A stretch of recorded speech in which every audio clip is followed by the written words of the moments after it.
ਪਾਕਿਸਤਾਨ ਦਾ ਉਹ ਸ਼ਹਿਰ ਜਿੱਥੇ ਜੱਗੇ ਜੱਟ ਨੇ ਡਾਕਾ ਮਾਰਿਆ ਸੀ ਅਤੇ ਗਾਣਿਆਂ ਦੇ ਵਿੱਚ ਨਾਮ ਆਉਂਦਾ ਹੈ, ਜੱਗੇ ਮਾਰਿਆ ਲੈਲਪੁਰ ਡਾਕਾ, ਤਾਰਾਂ ਖੜਕ ਗਈਆਂ। ਇਹ ਉਹੀ ਲੈਲਪੁਰ ਸ਼ਹਿਰ ਹੈ ਜਿਹੜਾ ਅੱਜ ਫੈਸਲਾਬਾਦ ਦੇ ਨਾਮ ਨਾਲ ਜਾਣਿਆ ਜਾਂਦਾ। ਫੈਸਲਾਬਾਦ ਪਾਕਿਸਤਾਨ ਦਾ ਤੀਜਾ ਵੱਡਾ ਸ਼ਹਿਰ ਹੈ। ਫੈਸਲਾਬਾਦ ਦੇ ਵਿੱਚ ਕੱਪੜੇ ਦਾ ਬਹੁਤ ਵੱਡਾ ਉਦਯੋਗ ਹੈ। ਤੁਹਾਨੂੰ ਕਰਾਉਣੇ ਆ ਫੈਸਲਾਬਾਦ ਦੀ ਸੈਰ, ਆਓ ਸਾਡੇ ਨਾਲ। ਦੋਸਤੋ, ਇਹ ਫੈਸਲਾਬਾਦ ਦਾ ਇਕਬਾਲ ਇੰਟਰਨੈਸ਼ਨਲ ਕ੍ਰਿਕਟ ਸਟੇਡੀਅਮ ਹੈ, ਜਿਹਦੇ ਬਾਹਰਲਾ ਦ੍ਰਿਸ਼ ਤੁਸੀਂ ਦੇਖ ਰਹੇ ਹੋ। ਅਤੇ ਅੱਜ ਤੁਹਾਨੂੰ ਫਿਰ ਅਸੀਂ ਦਿਖਾਉਣਾ ਹੈ ਪਾਕਿਸਤਾਨੀਆਂ ਦਾ ਪਿਆਰ। ਅਸੀਂ ਦੋ ਜਗ੍ਹਾ 'ਤੇ ਜਾਵਾਂਗੇ ਅਤੇ ਉਹ ਦੋ ਜਗ੍ਹਾ ਦੇ ਲੋਕ ਜਿਹੜੇ ਆ ਉਹ ਸਾਡੇ ਤੋਂ ਪੈਸੇ ਨਹੀਂ ਲੈਣਗੇ। ਆਓ ਦੇਖਦੇ ਹਾਂ, ਇੱਕ ਵੱਡਾ ਹੋਟਲ ਅਤੇ ਇੱਕ ਚਾਹ ਦੀ ਦੁਕਾਨ।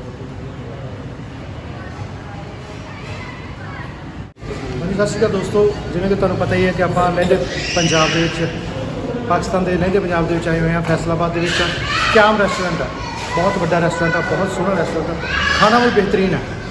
ਇੱਥੇ ਖਾਣਾ ਖਾਣਾ ਸੀ ਸਾਰਾ ਪਰਿਵਾਰ, ਤੁਸੀਂ ਦੇਖੋ, ਠੀਕ ਹੈ। ਇਹ ਨੇੜੇ ਆ ਇਸ ਹੋਟਲ ਦੇ ਮੈਨੇਜਰ ਨੇ। ਅਸੀਂ ਖਾਣਾ ਖਾ ਕੇ ਨਿਕਲੇ ਤੇ ਵੇਟਰ ਨੂੰ ਇਹਨਾਂ ਨੇ ਕਹਿ ਦਿੱਤਾ ਕਿ ਪੈਸੇ ਨਹੀਂ ਲੈਣੇ। ਆਮ ਲੋਕਾਂ ਦਾ ਪਿਆਰ ਦੇਖੋ, ਐਡੇ ਵੱਡੇ ਹੋਟਲ ਦੇ ਵਿੱਚ, ਮਹਿੰਗੇ ਹੋਟਲ ਦੇ ਵਿੱਚ ਆ ਕੇ ਤਾਂ ਲੋਕ ਖਾਣਾ ਖਾਂਦੇ, ਅੰਦਰ ਆਉਣਾ ਹੀ ਮੁਨਾਸਿਬ नहीं समझते कि इतना पैसा लगता सर। उत्थे असीं खाना खाता जेन्युइन हम लोग आप लोगों से वाकई बहुत प्यार करते हैं। हाँ, ये जो कुछ लोगों ने ज़ाती विवाद की वजह से ना लड़ाइयाँ फैलाई हुई हैं, लेकिन हम लोग जेन्युइन वाकई बहुत प्यार करते हैं। बिल्कुल हमारे दिलों में ऐसे कि जैसे अब हम मरे साहिब जैसे हैं। ਜਿੱਥੇ ਸਾਨੂੰ ਬਾਹਰ ਪਿੰਡਾਂ 'ਚੋਂ ਪਿਆਰ ਮਿਲ ਰਿਹਾ, ਉੱਥੇ ਬਹੁਤ ਵੱਡੇ ਰੈਸਟੋਰੈਂਟ ਦੇ ਵਿੱਚ ਕਿਆਮ ਨੇ, ਕਿਆਮ ਰੈਸਟੋਰੈਂਟ ਜਿਹੜਾ ਫੈਸਲਾਬਾਦ ਆ, ਉੱਥੇ ਆ ਕੇ ਸਾਨੂੰ ਬਹੁਤ ਪਿਆਰ ਮਿਲਿਆ, ਬਹੁਤ ਇੱਜ਼ਤ ਦਿੱਤੀ ਹੈ। ਤਾਂ ਵੇਟਰ ਨੂੰ ਇਹਨਾਂ ਨੇ ਕਹਿ ਕੇ ਭੇਜਿਆ ਕਿ ਪੈਸੇ ਨਹੀਂ ਲੈਣੇ, ਪਰ ਅਸੀਂ ਫਿਰ ਇਹਨਾਂ ਨੂੰ ਲੱਭਿਆ ਕਿ ਕੌਣ ਹੈ ਜਿਹਨੇ ਤੁਹਾਨੂੰ ਕਿਹਾ ਪੈਸੇ ਨਹੀਂ ਲੈਣੇ। ਠੀਕ ਹੈ, thank you sir. Thank you. ਤੁਸੀਂ ਆਓ ਇੰਡੀਆ ਕਦੇ, ਅਸੀਂ ਵੀ ਇੰਨਾ ਹੀ ਇਸਤੇਮਾਲ ਕਰਾਂਗੇ। ਫੈਸਲਾਬਾਦ ਦੇ ਕਿਆਮ ਰੈਸਟੋਰੈਂਟ ਦੇ ਵਿੱਚ ਆਏ ਸੀਗੇ। ਐਸ ਬਹੁਤ ਹੀ ਵੱਡਾ ਰੈਸਟੋਰੈਂਟ ਹੈ, ਬਹੁਤ ਸੋਹਣਾ ਰੈਸਟੋਰੈਂਟ ਹੈ, ਤੁਸੀਂ ਦੇਖ ਸਕਦੇ ਹੋ। ਇਹਦੇ ਨਾਲ ਹੀ ਇਕਬਾਲ ਸਟੇਡੀਅਮ ਆ, ਜਿਹਦੇ ਵਿੱਚ ਕ੍ਰਿਕਟ ਦੇ ਵੱਡੇ ਮੈਚ ਹੁੰਦੇ, ਜਿਹੜੀਆਂ ਵੱਡੀਆਂ ਟੀਮਾਂ ਖੇਡਦੀਆਂ। ਨਾਲ ਹੀ ਇੱਕ ਰੈਸਟੋਰੈਂਟ ਆ। ਅਸੀਂ ਇੱਥੇ ਖਾਣਾ ਖਾਧਾ, ਸਾਡੇ ਨਾਲ ਸਾਡੀ ਪੂਰੀ ਟੀਮ ਸੀ, ਸਾਡਾ ਪਰਿਵਾਰ ਸੀਗਾ। ਅਤੇ ਜਿਵੇਂ ਅੰਦਰ ਮੈਂ ਜ਼ਿਕਰ ਕੀਤਾ ਕਿ ਇੱਥੋਂ ਦੇ ਜਿਹੜੇ ਮੈਨੇਜਰ ਸੀਗੇ, ਉਹਨਾਂ ਨੇ ਬਿਲਕੁਲ ਸਾਡੇ ਤੋਂ ਜਿਹੜੇ ਪੈਸੇ ਨਹੀਂ ਲਏ। ਅਸੀਂ ਜਦੋਂ ਕਿ ਅਸੀਂ 5-6 ਮੈਂਬਰ ਜਿਨ੍ਹਾਂ ਨੇ ਖਾਣਾ ਖਾਧਾ, ਤਾਂ ਜਿਹਦਾ ਬਿੱਲ ਜਿਹੜਾ ਹੈਗਾ ਉਹ ਘੱਟ ਤੋਂ ਘੱਟ 3-4 ਹਜ਼ਾਰ ਰੁਪਇਆ ਬਣ ਜਾਣਾ ਸੀਗਾ, ਪਰ ਉਹਨਾਂ ਨੇ ਬਿਲਕੁਲ ਸਾਡੇ ਤੋਂ ਪੇਮੈਂਟ ਨਹੀਂ ਲਈ। ਕਹਿੰਦੇ ਤੁਸੀਂ ਸਾਡੇ ਮਹਿਮਾਨ ਹੋ। ਇਹ ਪਿਆਰ ਹੈ ਦੋਸਤੋ, ਇਹ ਹਿੰਦੁਸਤਾਨ ਅਤੇ ਪਾਕਿਸਤਾਨ ਦਾ ਪਿਆਰ ਜਿਹੜਾ ਇਹ ਵਧਣਾ ਚਾਹੀਦਾ। ਜਦੋਂ ਹਿੰਦੁਸਤਾਨ ਦੇ ਵਿੱਚ, ਇੰਡੀਆ ਦੇ ਵਿੱਚ ਜਿਹੜਾ ਹੈਗਾ ਪਾਕਿਸਤਾਨੀ ਕੋ ਆਉਂਦਾ, ਤਾਂ ਆਪਾਂ ਵੀ ਐਸਾ ਹੀ ਪਿਆਰ ਉਹਨਾਂ ਨੂੰ ਦਈਏ। ਲੋ ਜੀ, ਫੈਸਲਾਬਾਦ ਦਾ ਇੱਕ ਹੋਰ ਨਜ਼ਾਰਾ। ਫੈਸਲਾਬਾਦ ਦੀ ਜਿਹੜੀ ਤੰਦੂਰੀ ਚਾਹ ਹੈ, ਬੜੀ ਸਪੈਸ਼ਲ ਚਾਹ ਇਹਨਾਂ ਦੀ।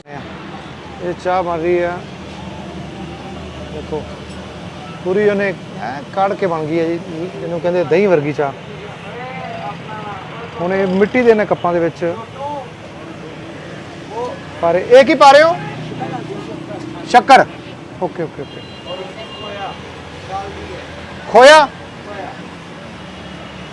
अच्छा, लो जी, खोया पा के चाह बनती। अच्छा अच्छा अच्छा,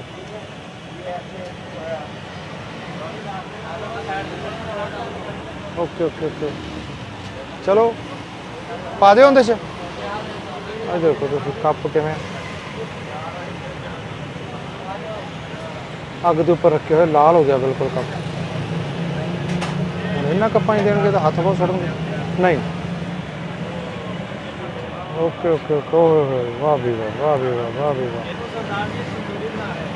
क्या बात है। ये बन गई तंदूरी चाह, फैसलाबाद की तंदूरी चाह। वाह भी वाह।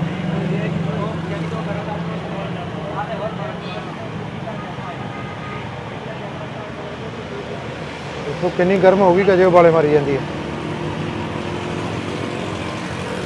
ये बन गई तंदूरी चाह। तो उत्तों मिट्टी के जोड़े कप आ उन्होंने पा के, क्या बात है। फैसलाबाद का केतली, फैसलाबाद की तंदूरी चाह।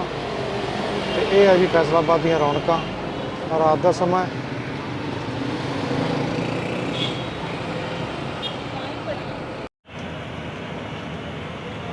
ये हुण शक्कर जी इन्होंने विच पाई सी, उन्होंने हिला हिला के मिक्स कर रहे। लो जी, हुण चाह बन के तैयार है, तो कप्पां च पै रही है। ये अलादीन का चिराग ਉਹੋ ਜਿਹਾ ਭਾਂਡਾ ਜਿਹਦੇ ਵਿੱਚ ਪਾਉਂਦੇ ਆ, ਵਿੱਚ ਤੇ ਸ਼ੱਕਰ ਪਾਈ ਹੋਈ ਹੈ ਥੱਲੇ। ਤੇ ਬੜੇ ਸ਼ੌਕ ਨਾਲ ਲੋਕ ਜਿਹੜੇ ਆ ਇੱਥੇ ਇਹ ਤੰਦੂਰੀ ਚਾਹ ਪੀਣ ਆਉਂਦੇ ਆ। ਤੇ ਭਾਂਡੇ ਬੜੇ ਵਿਲੱਖਣ ਤਰੀਕੇ ਦੇ ਇਹਨਾਂ ਰੱਖੇ ਆ। ਚਲੋ ਲਓ ਜੀ, ਚਾਹ ਬਣ ਕੇ ਤਿਆਰ ਹੈ ਤੇ ਚਾਹ ਹੁਣ ਜਾ ਰਹੀ ਹੈ ਸਰਵ ਹੋਣ ਲਈ। ਦੇਖੋ ਇਹ ਤੀਜੀ ਜਗ੍ਹਾ ਹੋ ਗਈ ਚਾਹ ਪੀਣ ਅਸੀਂ ਇੱਥੇ ਆਏ ਸੀਗੇ ਤੇ ਬਿਲਕੁਲ ਸਾਡੇ ਤੋਂ ਪੈਸੇ। ਭਾਈ ਸਾਹਿਬ ਜਿਹੜੇ ਬਣਦੇ ਆ ਹੱਕ ਦੇ ਉਹ ਤਾਂ ਲਵੋ ਪਲੀਜ਼। ਸਰ ਤੁਸੀਂ ਆ ਗਏ ਨਹੀਂ ਅਸੀਂ ਤਾਂ ਆ ਗਏ, ਪਰ ਅਸੀਂ ਤੁਸੀਂ ਕਮਾਈ ਕਰਨ ਵਾਸਤੇ ਬੈਠੇ ਹੋ। ਤੁਹਾਡੀ ਇੰਨੀ ਬੜੀ ਸਾਰੀ ਦਿਹਾੜੀ ਕਮਾਈ ਦੇ ਆ, ਸਾਰਾ ਦਿਨ ਕਮਾਈ ਦੇ ਆ। ਇਹ ਤੁਹਾਡਾ ਪਿਆਰ ਆ। ਹਾਂ, ਤੁਸੀਂ ਸਾਡੇ ਕੋਲ ਪਹਿਲੀ ਦਫਾ ਆਏ ਹੋ, ਸਾਡੇ ਮਹਿਮਾਨ ਹੋ, ਸਾਡੇ ਘਰ ਦੇ ਹੋ, ਸਮਝ ਰਹੇ ਹੋ। ਔਰ ਦੂਸਰੀ ਸਾਡੇ ਲਈ ਹੋਰ ਕੋਈ ਖਿਦਮਤ। ਬਸ ਥੈਂਕ ਯੂ। ਖਾਣਾ ਖਿਲਾਇਆ ਨਾ ਬਸ ਖਾਣਾ ਖਾ ਲਿਆ, ਖਾਣਾ ਖਾ ਲਿਆ। ਥੈਂਕ ਯੂ ਵੀਰੇ, ਥੈਂਕ ਯੂ। ਬਹੁਤ ਵਧੀਆ ਲੱਗਾ ਤੁਹਾਡੇ ਨਾਲ ਗੱਲਬਾਤ ਕਰਕੇ। ਸੋ ਇੱਥੋਂ ਤੰਦੂਰੀ ਚਾਹ ਆਪਾਂ ਪੀਤੀ ਸੀਗੀ ਵੀਰ ਆ, ਤੇ ਅਸੀਂ 4 ਕੱਪ ਚਾਹ ਇੱਥੇ ਪੀਤੀ ਆ। ਤੁਹਾਨੂੰ ਦਿਖਾਇਆ ਕਿਹੜੀ ਚਾਹ। ਇਸ ਵੀਰ ਨੇ ਵੀ ਪੈਸੇ ਨਹੀਂ ਲਏ। ਸੋ ਕਿੰਨਾ ਵੱਡਾ ਦਿਲ ਹੈ ਇਹਨਾਂ ਲੋਕਾਂ ਦਾ। ਬਿਲਕੁਲ ਸਾਡਾ ਫਰਜ਼ ਬਣਦਾ ਕਿ ਅਸੀਂ ਜ਼ਰੂਰ ਦਿਖਾਈਏ, ਜਿਹੜੇ ਲੋਕ ਇੰਨੀ ਮੁਹੱਬਤ ਕਰਦੇ ਆ ਉਹਨਾਂ ਨੂੰ ਜ਼ਰੂਰ ਦਿਖਾਈਏ। ਮੈਨੂੰ ਲੱਗਦਾ ਕਿ ਤੁਹਾਨੂੰ ਸਾਡਾ ਇਹ ਐਪੀਸੋਡ ਬਹੁਤ ਵਧੀਆ ਲੱਗਾ ਹੋਊਗਾ, ਕਿਉਂਕਿ ਸਾਡੇ ਨਾਲ ਸਾਡੇ ਪਾਕਿਸਤਾਨੀ ਵੀਰ ਵੀ ਜੁੜੇ ਆ। ਇਹ ਕਿਹੜਾ ਰੋਡ ਹੈ? ਮਦੀਨਾ ਟਾਊਨ ਕੇਤਲੀ ਮਦੀਨਾ ਟਾਊਨ ਦੇ ਰੋਡ ਦੇ ਉੱਪਰ ਜਿਹੜੀ ਇਹ ਚਾਹ ਕੇਤਲੀ ਚਾਹ ਵਾਲਿਆਂ ਦੇ ਅਸੀਂ ਇੱਥੇ ਸਟਾਲ ਤੇ ਖੜੇ ਸੀਗੇ। ਆ ਦੇਖੋ ਸਪੈਸ਼ਲ ਤੰਦੂਰੀ ਚਾਹ, ਜਫਰਾਨੀ ਚਾਹ, ਫਾਸਟ ਫੂਡ ਹੈ ਨਾ ਜੀ। ਆ ਲਓ ਜੀ ਕੇਤਲੀ ਵਾਲੀ ਚਾਹ, ਇਹਨਾਂ ਕੋਲ ਜ਼ਰੂਰ ਆਓ ਤੁਸੀਂ। ਬਹੁਤ ਵਧੀਆ ਲੱਗਾ ਤੇ ਬਹੁਤ ਇਹਨਾਂ ਨੇ ਸਾਡੀ ਜਿਹੜੀ ਖਿਦਮਤ ਕੀਤੀ, ਅਸੀਂ ਇਹਨਾਂ ਦਾ ਬਹੁਤ ਸ਼ੁਕਰੀਆ ਕਰਦੇ ਹਾਂ। ਤੇ ਪਿਆਰ ਜਿਹੜਾ ਇਹਨਾਂ ਨੇ ਦਿੱਤਾ ਉਹਦਾ ਤਾਂ ਕੋਈ ਦੇਣ ਹੀ ਨਹੀਂ ਦੇ ਸਕਦੇ।